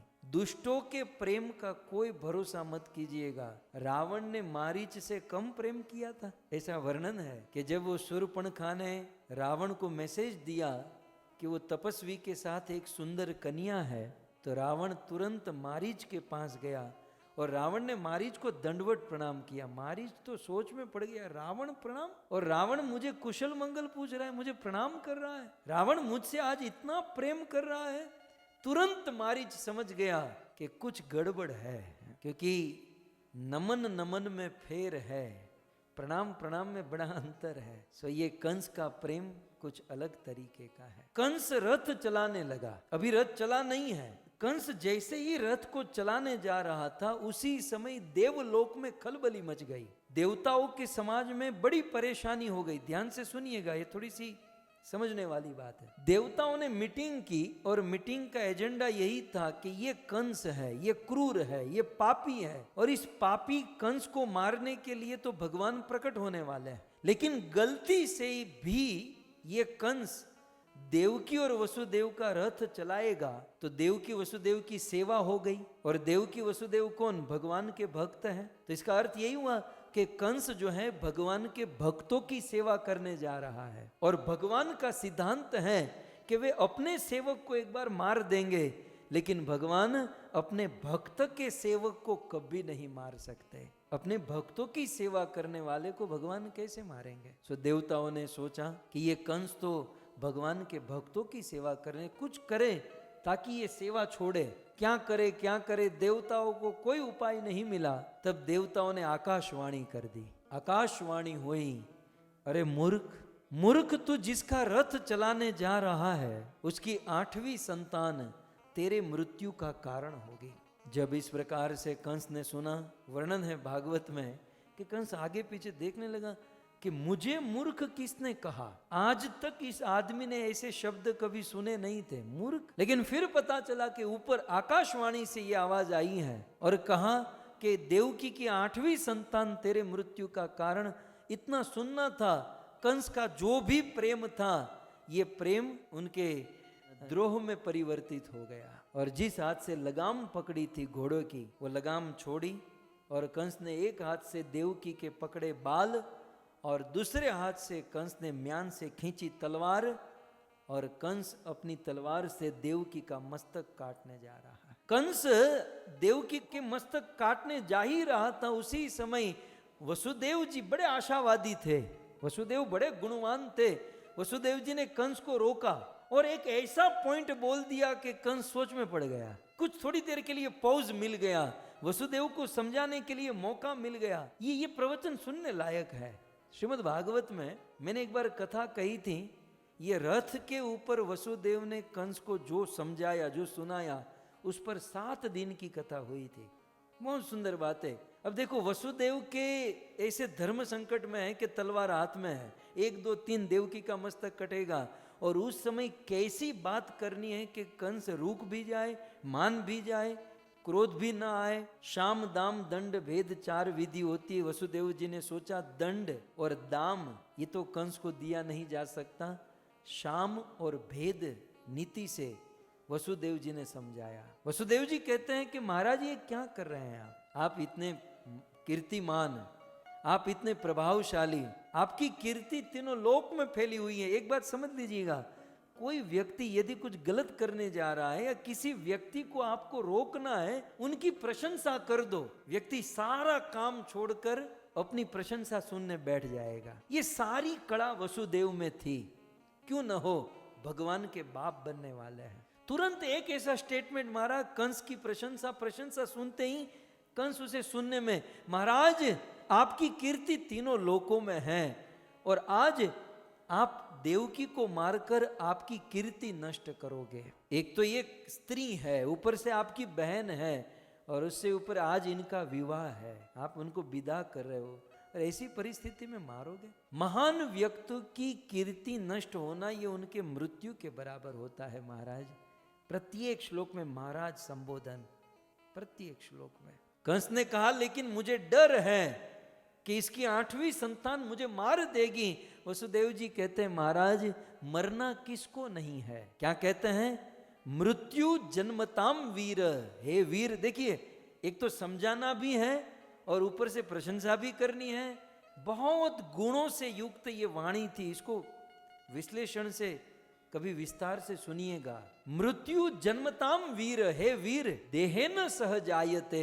जिस दिन से इस शरीर का जन्म होता है उसी दिन मृत्यु की तारीख पक्की हो जाती है। महाराज हे वीर, मरना किसको नहीं है, हमें आपको पूरी दुनिया एक ना एक दिन मरना है। यदि अपनी बहन को मारोगे तो मर कर भी बदनाम हो जाओगे। बहुत सारी बातें वसुदेव ने कही और अंत में वसुदेव जी कहते हैं कि फिर भी आपको भय है, डर है, तो मैं आपसे वादा करता हूं कि देवकी के गर्भ से जितने भी संतान होंगे मैं आपको लाकर सौंप दूंगा, फिर आपको उनका जो करना है सो कीजिएगा, लेकिन आप देवकी को छोड़ दीजिए। कंस को पता था कि वसुदेव जी कभी अपने जीवन में झूठ नहीं बोलते और इसलिए कंस रथ से उतर गया, वसुदेव को छोड़ दिया। वसुदेव जी अपनी पत्नी देवकी को लेकर अपने घर पर पहुंचे। विवाह हुआ, 1 वर्ष बीत गया और 1 वर्ष के बाद सुखदेव जी कहते हैं कीर्तिमंतम प्रथमजम कंसाया आनक दुंदुभे अर्पया मास कृच्छेण स नृताद अति विह्वल। 1 साल के बाद वसुदेव और देवकी को प्रथम पुत्र कीर्तिमान नाम के प्रथम पुत्र की प्राप्ति हुई और जैसे ही पुत्र का जन्म हुआ, अपने वचन के अनुसार वसुदेव जी उस बालक को लेकर कंस के पास आए, सौंप दिया। कंस ने एक दिन, अब कंस तो एक दिन के बालक को ऐसे ही पकड़ा होगा जैसे हम लोग मोबाइल पकड़ते हैं। कंस ने एक दिन के बालक को अपने हाथ में पकड़ा और देखा कि ये मेरा क्या बिगाड़ेगा, अभिमान, ये मेरा क्या बिगाड़ा, वसुदेव जी इसे तुम लेकर जाओ, 8वां बालक जब होगा उसे मेरे पास लेकर आइएगा। वसुदेव जी गए, फिर भी मन में तो संकोच था ही कि इसका कोई भरोसा नहीं। तब तक देवताओं ने नारद मुनि को भेजा। पहले तो देवता सरस्वती देवी के पास गए कि हे माँ सरस्वती, ये कंस ने प्रथम बालक को छोड़ दिया है, अब ये दूसरा, तीसरा, चौथा कब होगा, कैसे होगा, भगवान कब आएंगे। हे माँ सरस्वती, आप कंस के पास जाओ और कंस की मति को घुमाओ। तब सरस्वती देवी ने कहा कि देवताओं, तुम लोग कितने स्वार्थी हो, तुम्हारे स्वार्थ के कारण त्रेता युग में मैंने मंथरा की बुद्धि घुमाई और बेचारे भगवान राम को 14 वर्ष तक वनवास भुगतना पड़ा। उस समय तो मैं तुम्हारी बातों में आ गई, अब मैं तुम्हारी बातों में नहीं आऊंगी। सरस्वती देवी तो चली गई वहां से, लेकिन देवताओं ने नारद मुनि को पकड़ा और नारद जी भगवान की इच्छा से ही कार्य करते हैं। नारद जी कंस के पास आए, कंस ने नारद को प्रणाम किया। नारद ने कहा तुम्हारे जैसा मूर्ख और कोई नहीं है। कंस कहते हैं महाराज मुझे मूर्ख कह रहे हैं आप, आज मैंने जीवन दान दिया है किसी को। बोले इसीलिए आया हूं तुझे समझाने के लिए। बोले महाराज वो एक दिन का बालक मेरा क्या बिगाड़ेगा, और आकाशवाणी हुई थी कि 8वीं संतान मेरे मृत्यु का कारण बनेगी। नारद जी कहते हैं वो तेरा बाप विष्णु है, विष्णु खंबा तोड़ के जो प्रकट हो सकता है, जो खंबा तोड़कर बिना माँ बाप के खंबा तोड़कर जो आ सकता है, वो तेरा नंबर ध्यान में रखेगा, पहला आना है, दूसरा आना है, तीसरा आना है, चौथा आना है। और तू यदि नंबर के फेर में पड़ा है तो मुझे बता इसमें से 8वीं उंगली कौन सी है। अब कंस यहां से गिने तो ये 8वीं, यहां से गिने तो ये 8वीं।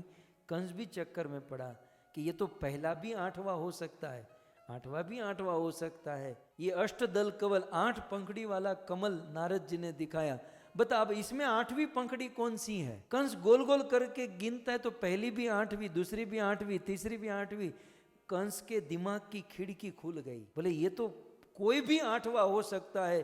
तुरंत कंस ने अपने अनुचर को भेजा, जाओ देवकी, वसुदेव और उनके बेटे को लेकर आओ और कारागार में बंद करो। कंस के पिता उग्रसेन ने कहा बेटा ऐसा नहीं करते। बोले ये मेरे बाप को भी कारागार में बंद करो। कंस ने सबको कारागार में डाला और फिर अपने हाथों से देवकी के प्रथम पुत्र को अपने माँ बाप देवकी वसुदेव के देखते देखते एक शिला के साथ, पत्थर के साथ पटक कर मार दिया। 1 साल के बाद दूसरे बालक का जन्म हुआ। कंस ने दूसरे को मारा, तीसरे को मारा, चौथे को मारा। इस प्रकार कंस 6 बालक का वध कर दिया। तब बलराम जी से नहीं रहा गया, गुरु तत्व भगवान के बड़े भाई बलराम से नहीं रहा गया। सुखदेव जी कहते हैं सप्तमो वैष्णवम धामम यमंतम प्रचक्षते गर्भो बभूव देवक्य हर्ष शोक विवर्धनम। 7वें पुत्र के रूप में देवकी के हृदय गर्भ में बलराम प्रकट हुए और उसी समय भगवान विष्णु ने योग माया को बुलाया, निवेदन किया कि उस बालक को सुरक्षित रूप से देवकी के गर्भ से निकालकर रोहिणी के गर्भ में रख दीजिए। और जैसे भगवान ने कहा वैसे ही किया। देवकी ने सुबह उठकर देखा तो बालक ही पेट में नहीं था। माँ देवकी के जीवन में और दुख हुआ। माँ देवकी के जीवन में बड़ा कष्ट, 6 चले गए, 7वां गायब। लेकिन एक समझने वाली बात यह थी कि जितना दुख देवकी और वसुदेव के जीवन में बढ़ता गया उतनी भक्ति बढ़ती गई। हमारे जीवन में उल्टा है, हम लोग थोड़ी बहुत भक्ति करते हैं, लेकिन जीवन में जब दुख आते हैं, प्रॉब्लम आते हैं, तो भक्ति पहले छोड़ देते हैं, बोले ये कुछ काम का नहीं। लेकिन यहाँ उल्टा था, जितना दुख बढ़ रहा है उतनी भक्ति बढ़ रही है। और इतनी भक्ति देवकी और वसुदेव के जीवन में कि भगवान का सिंहासन हिल गया। भगवान भी सोच में पड़ गए कि ये किस माटी के बने हुए हैं।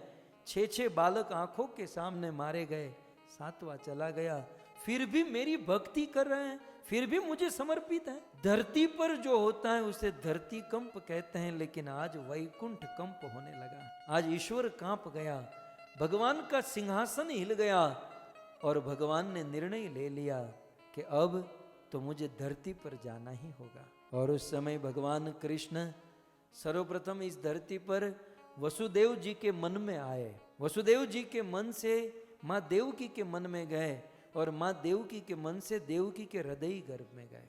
एक बात ध्यान रहे, भगवान कभी पेट में नहीं आते, भगवान हृदय गर्भ में आते हैं। सो देवकी के हृदय गर्भ में आए।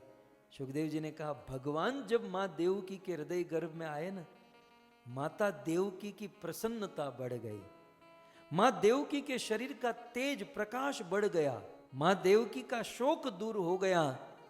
कंस के कारागार में अंधकार था, लाइट नहीं थी, लेकिन माता देवकी के शरीर के प्रकाश से वह अंधकार दूर हो गया। एक दिन कंस देखने को आया माता देवकी को, देवकी की ओर जब देखा तो कंस की आंखें बंद हो गई। जैसे सूर्य के सामने हम आंखें खोलकर नहीं देख सकते, कंस की आंखें बंद हो गई और कंस समझ गया कि मेरा काल, मेरी मौत, ये विष्णु देवकी के गर्भ में आ चुका है। और उस समय से कंस ने खाना पीना बंद कर दिया। कंस रोटी सब्जी खाने बैठे तो ये रोटी के माध्यम से पेट में जाकर मुझे फाड़ देगा, ये पानी में चला गया होगा, ये बिस्तर पर होगा, न सोता है, न खाता है, न पीता है। धीरे धीरे धीरे धीरे दिन महीने बीतने लगे, लगभग 9 महीने बीत गए। और जब भगवान के जन्म होने का समय आया, देवताओं को पता चला। ब्रह्मा जी, शिव जी, नारद जी और समस्त देवी देवता कंस के कारागार में आए और कारागार में आकर गर्भ में रहे हुए भगवान को स्तुति करने लगे, जिसे भागवत में गर्भस्थ स्तुति कही गई। एक एक श्लोक में 9 बार। इस प्रकार कंस के कारागार में माँ देवकी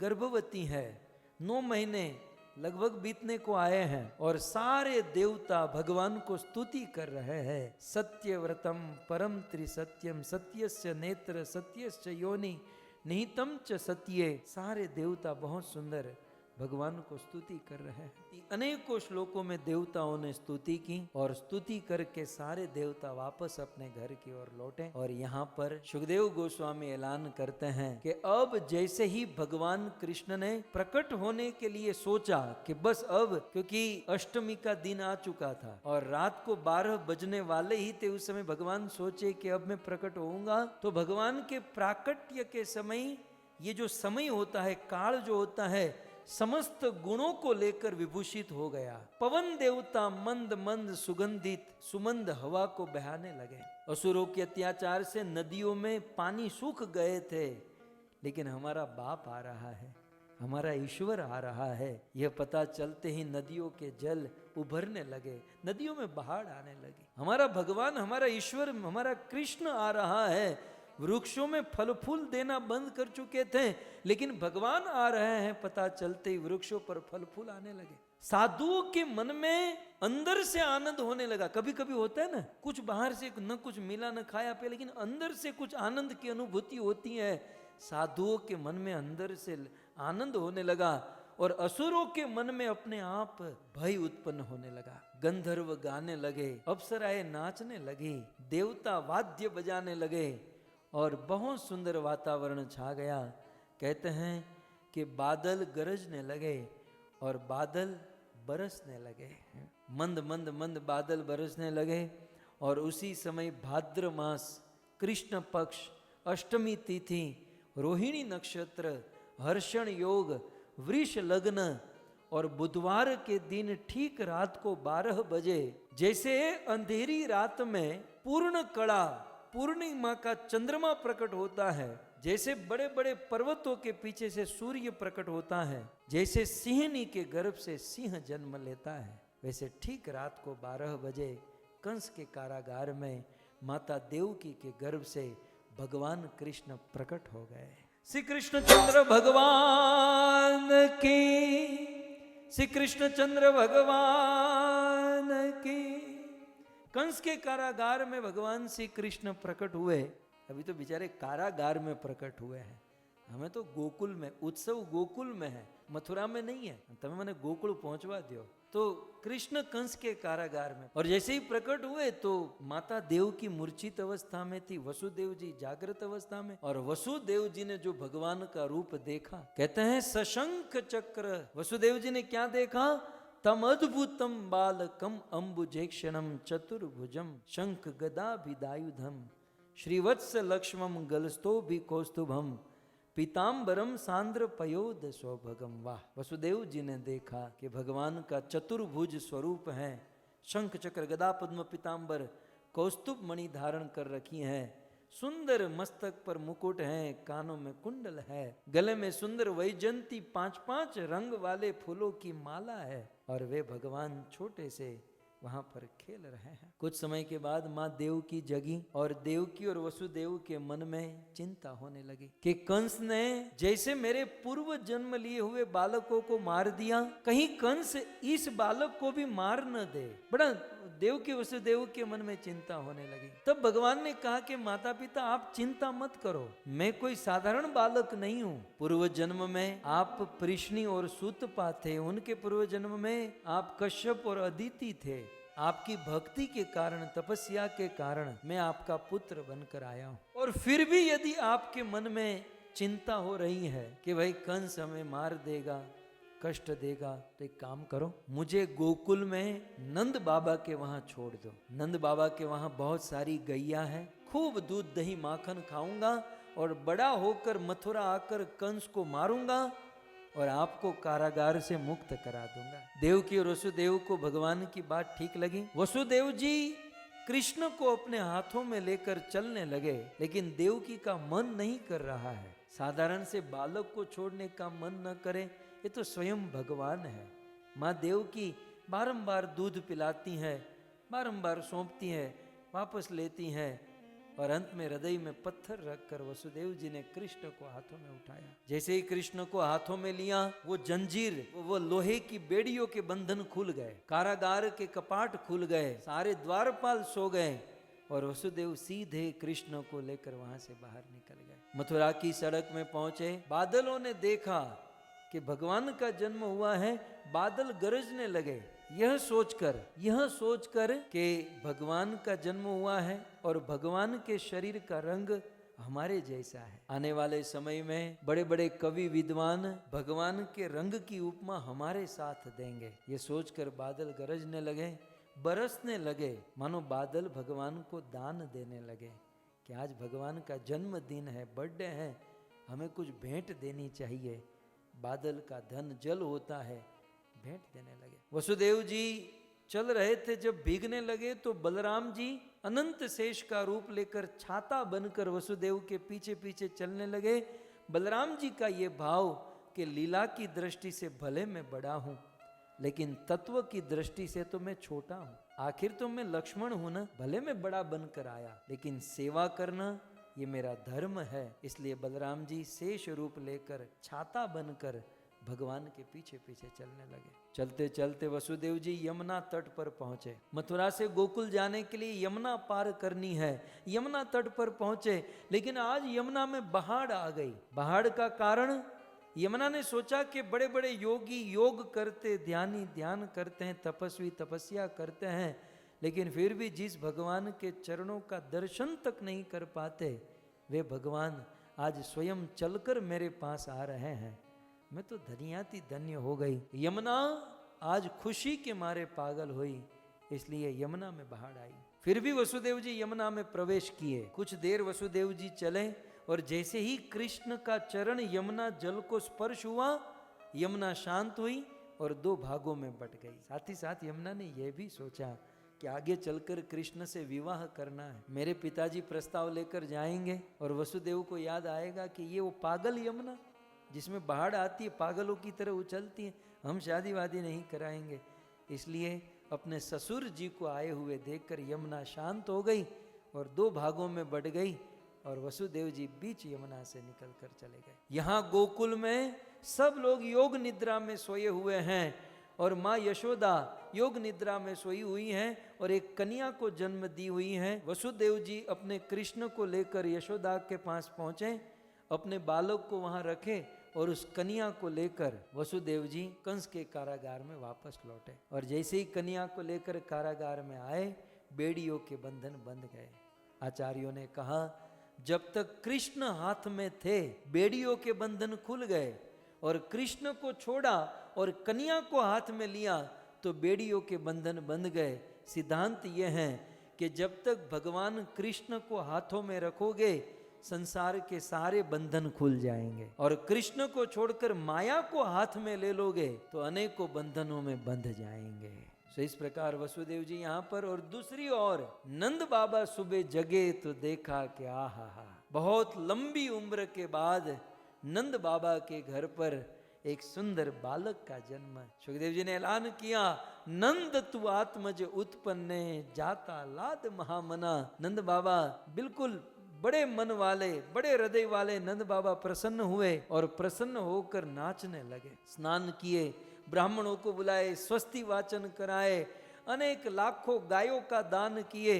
और अब तो ब्रज में धीरे धीरे सबको पता चलने लगा कि नंद बाबा के वहां लाला का जन्म हुआ है। सारे ब्रजवासी सुंदर सुंदर वस्त्र धारण करके, सुंदर भेंट लेकर, बधाई लेकर नंद बाबा के घर पर आने लगे। और आज नंद बाबा के घर पर बहुत बड़ा उत्सव मचा। नंद के घेरा नंद भयो, जय कन्हैया लाल की। नंद के घेरा, अब भगवान कृष्ण का जन्म हुआ। नंद के घेरा नंद भयो, जय कन्हैया लाल के। अब भगवान कृष्ण का जन्म हुआ। नंद के घेरा नंद भयो, जय कन्हैया लाल के।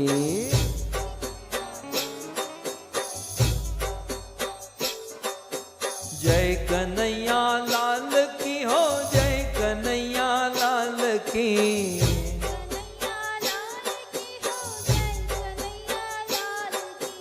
जय कन्हैया लाल की हो, जय कन्हैया लाल की।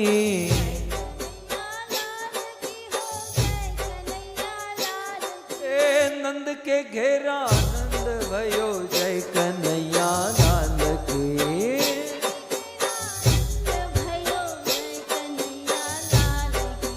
नंद घेरा नंद भयो, नंद घेरा नंद भयो।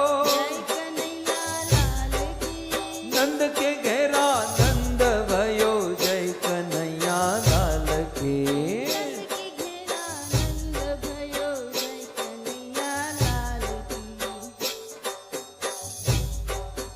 हाथी दिया, घोड़ा दिया और दिया पालकी।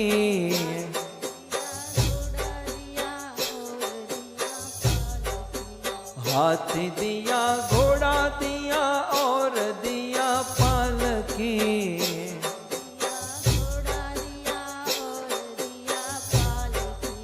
नंद के घेरा नंद भयो, जय कन्हैया लाल की।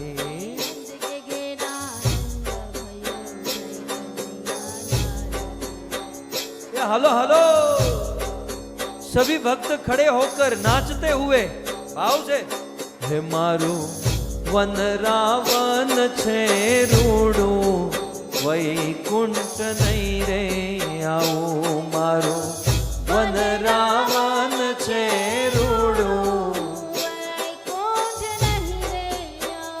हे मारू रूडू छे वन रावण, वैकुंठ नहीं रे आओ। मारो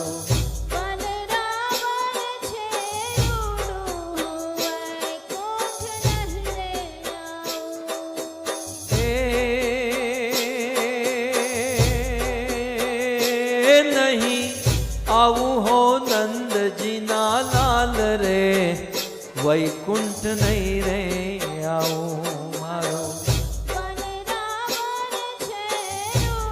જય હો વૈકુંઠ નહીં રે આવું. બેસીને રેવું મારે ડગ ડગ જો બેસીને રહેવું મારે જગ જગ જોવું. બેસીને રેવું મારે ડગ ડગ જો બેસીને રહેવું મારે જગ જગ જોવું.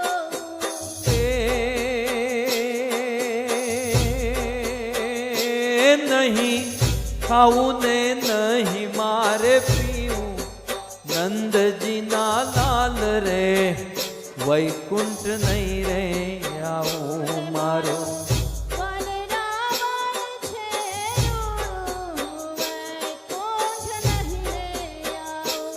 મારું રોડું છે વન રાવણ વૈકુંઠ નહીં રે આવું મારું રૂડું છે વનરાવન, વૈકુંઠ નહીં રે આવું. ખમા મારા હે ખમા મારા નંદજીના લાલ મોરલી ક્યારે વગાડી ખમા મારા નંદજીના લાલ મોરલી ક્યારે વગાડી. એ ગોપીઓ દોડી દોડી જાય મોરલી ક્યારે વગાડી ગોપીઓ દોડી દોડી જાય મોરલી ક્યારે વગાડી. હે ખમા મારા નંદજીના લાલ મોરલી ક્યારે વગાડી ખમા મારા નંદજીના લાલ મોરલી ક્યારે વગાડી. માખણ મેલ્યા છે મેં તો શિકા ઉપર ઝૂલતા માખણ મેલ્યા છે જય હો શિખા ઉપર ઝૂલતા. માખણ મેલ્યા છે મેં તો શિકા ઉપર ઝૂલતા માખણ મેલ્યા છે મેં તો શિખા ઉપર ઝૂલતા. માખણ મીંદડા ખાય મોરલી ક્યારે વગાડી ખમા મારા નંદજીના લાલ મોરલી ક્યારે વગાડી. એ ગોપીઓ દોડી દોડી જાય મોરલી ક્યારે વગાડી ગોપીઓ દોડી દોડી જાય મોરલી ક્યારે વગાડી. કાંજી તારી માં કેશે પણ અમે કાનુડો કેશું રે કાંજી તારી માં કેશે પણ અમે કાનુડો કેશું રે. કાંજી તારી માં કેશે પણ અમે કાનુડો કેશું રે કાનજી તારી માં હાલો હાલો અમે કાનુડો કેશું રે. એટલું કેતા નહીં માને પણ ગોકુળ મેલી દેશું રે એટલું કહેતા નહીં માને હો. ગોકુળ મેલી દેશું રે. માખણ ખાતા માખણ ખાતા નહોતું આવડતું અમે તને ખવડાવતા રે માખણ ખાતા નહોતું આવડતું અમે તને ખવડાવતા રે. માખણ ખાતા એ નહોતું આવડતું અમે તે દી ખવડાવતા રે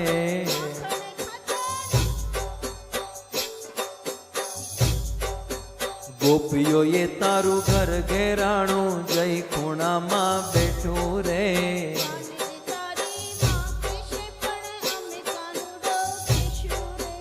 કાનજી તારી માં કેશે પણ અમે કાનુડો કેશું રે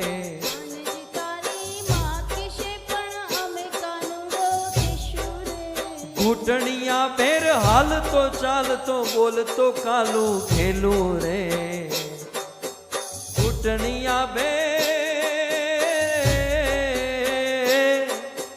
ઘૂંટણિયા બેર હાલતો ચાલતો બોલતો કાલું ઘેલું રે કર્મ સંજોગે આવી ભરાણા ઘરમાં જોડા જોડ રે કાનજી તારી માં કેશે એટલું કેતા નહીં માને પણ ગોકુળ મેલી દેશું રે. એટલું કહેતા નહીં માને તો ગોકુળ મેલી દેશું રે.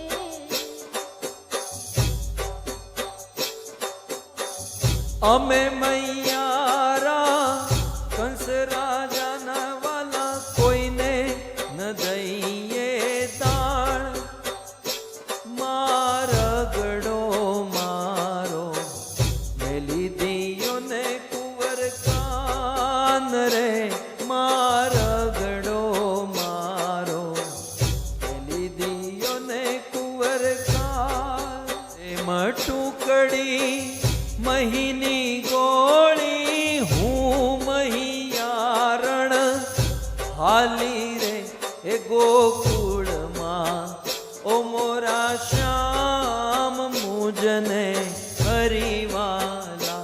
ઓ મોરા શ્યામ મુજને હરિવાલા. માથે મટુકડી મહીની ગોળી હું મહિયારણ એ ગોકુળમાં. ઓ મોરા શ્યામ મુજને હરિમાં. ઓ મોરા શ્યામ મુજને. સાંકડી શેરીમાં મારા સસરાજી મળ્યા મને લાજુ કાઢ્યાની ઘણી. હે ગો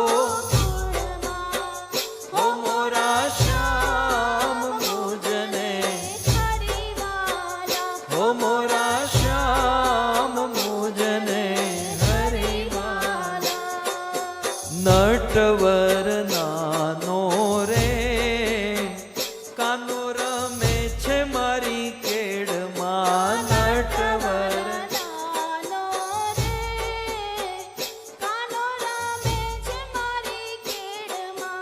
કુળ કુંવર નાનો રે ગેડી દડો કાનાના હાથમાં. એ કુળ કુંવર નાનો.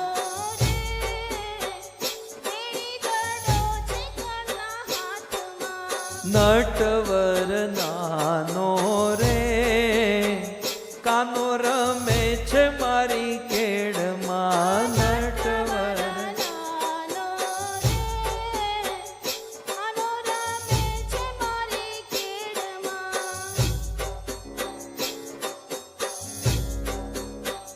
હે મારી શેરીએથી કાન કુંવર હાલ તારે લોલ. મુખેથી મોરલી વગાડ તારે લોલ. મારી શેરીએ હો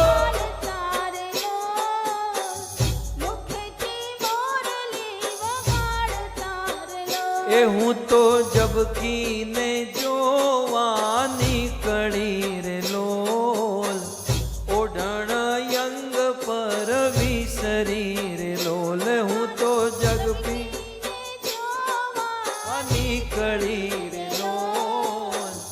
ઓઢણ યંગ પર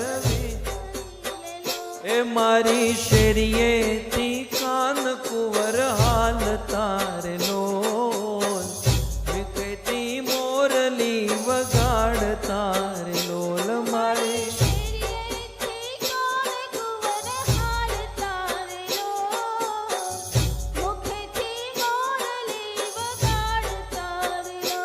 હું તો જમવા બેસીને જીવન સાંભરે રે લોલ. કંઠેથી કોળીઓ ન ઉતરે રે લોલ. હું તો જમવા બેસીને જીવન સાંભરે રે લોલ. કંઠેથી કોળીઓ ન ઉતરે રે લોલ. આપણા મલકના માયાળુ માનવી.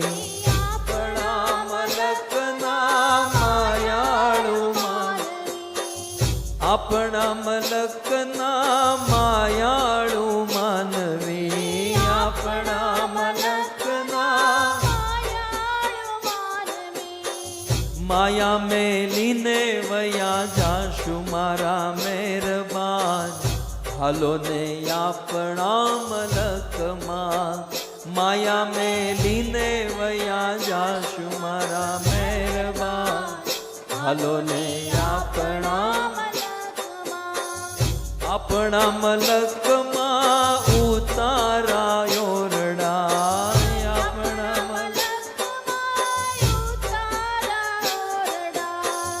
ઉતારા કરી છોડે જાશુ મારા મહેરબાન હાલો ને આપણા મલકમાં ઉતારા કરી છોડે જાશુ મારા મહેરબાન હાલો ને હો રંગ રસિયા ક્યાં રમી આવ્યા રાસ જો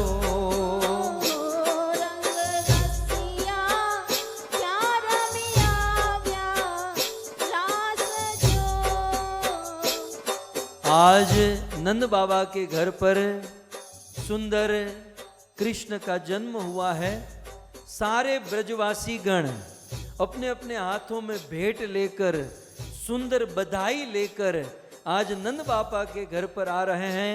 आइए तो हम ब्रज की बधाई गाते हुए हम भगवान श्री कृष्ण को और नंद बाबा को और पूरे जोशी यजमान परिवार को हम बधाई प्रदान करेंगे, भाव से नाचते हुए गाते हुए।